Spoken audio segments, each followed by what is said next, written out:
Il était une fois, dans une grande ville pleine de gratte-ciel et de voitures qui ne s'arrêtait jamais, un vieil homme nommé Samuel. Samuel était un homme noir à la barbe grisonnante, au regard doux mais marqué par les épreuves de la vie. On disait de lui qu'il avait un cœur immense, capable d'aimer au-delà du sang et de la couleur de peau. Des années plus tôt, Samuel avait adopté une petite fille abandonnée devant une église, alors qu'il n'avait que peu de moyens pour lui-même. La petite s'appelait Élise, une enfant blanche, fragile, qui tremblait de froid dans une couverture trouée. Personne n'avait voulu d'elle. Mais Samuel, malgré sa pauvreté, avait vu dans ses yeux une flamme qu'il ne pouvait ignorer. Il l'avait prise dans ses bras et avait juré devant Dieu de lui donner une famille, une éducation, et surtout un amour qu'elle n'avait jamais connu. Les années passèrent. Samuel travaillait jour et nuit, chauffeur de taxi le matin, veilleur de nuit le soir, parfois même ouvrier de chantier les week-ends. Tout cela, non pas pour s'enrichir, mais pour qu'Élise ne manque de rien. Elle grandit, fit des études brillantes, et grâce au sacrifice de son père adoptif, elle devint une femme instruite, belle, et respectée dans la société. Mais le succès a parfois un prix. Et Élise, en gravissant les échelons, se mit peu à peu à avoir honte de Samuel. Elle évitait de le présenter à ses amis, cachait qu'elle avait grandi dans un petit appartement modeste, et parfois même prétendait que ses parents biologiques avaient disparu dans un accident. Samuel, de son côté, ne disait rien. Il continuait d'apporter son soutien, toujours avec le même sourire fatigué, car pour lui, aimer ne se mesurait pas à la reconnaissance. Un soir d'hiver, Élise, désormais mariée à un riche homme d'affaires, invita Samuel dans leur somptueuse maison. Le contraste était immense. Le vieil homme aux vêtements usés, tenant une canne tremblante, marchait maladroitement sur les tapis luxueux de marbre et de cristal.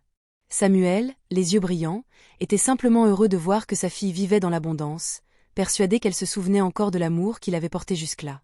Mais la vérité éclata ce soir-là. Devant son mari et ses amis, Élise leva la voix. « Papa, non, je veux dire Samuel. Tu ne peux plus venir ici.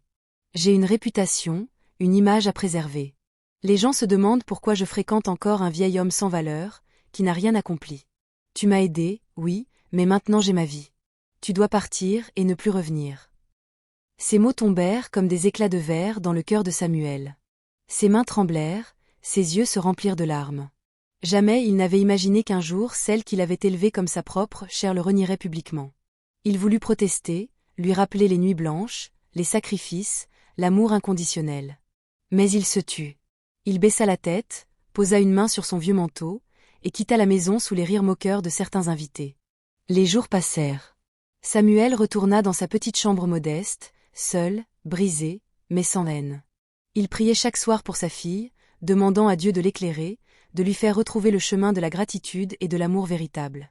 Ce que personne ne savait, c'est que Samuel, malgré sa vie de labeur, avait un secret. Pendant toutes ces années, il avait investi petit à petit dans des actions, économisé chaque centime, et reçu un héritage inattendu d'un vieil ami. Tout cela, il l'avait soigneusement placé, sans jamais en parler. La somme totale atteignait aujourd'hui 5 millions de dollars.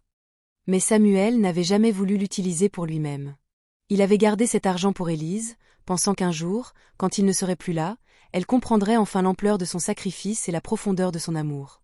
Le destin, cependant, décida de frapper plus tôt que prévu. Quelques mois après avoir chassé Samuel, Élise et son mari se retrouvèrent ruinés. Une affaire douteuse, une mauvaise gestion, et tout s'effondra. Leur maison fut saisie, leur voiture vendue, et leurs amis disparurent un à un. Du jour au lendemain, ils passèrent de l'opulence au néant. Élise, désemparée, se retrouva seule avec son mari, assise sur un banc public. Pour la première fois, elle repensa à Samuel.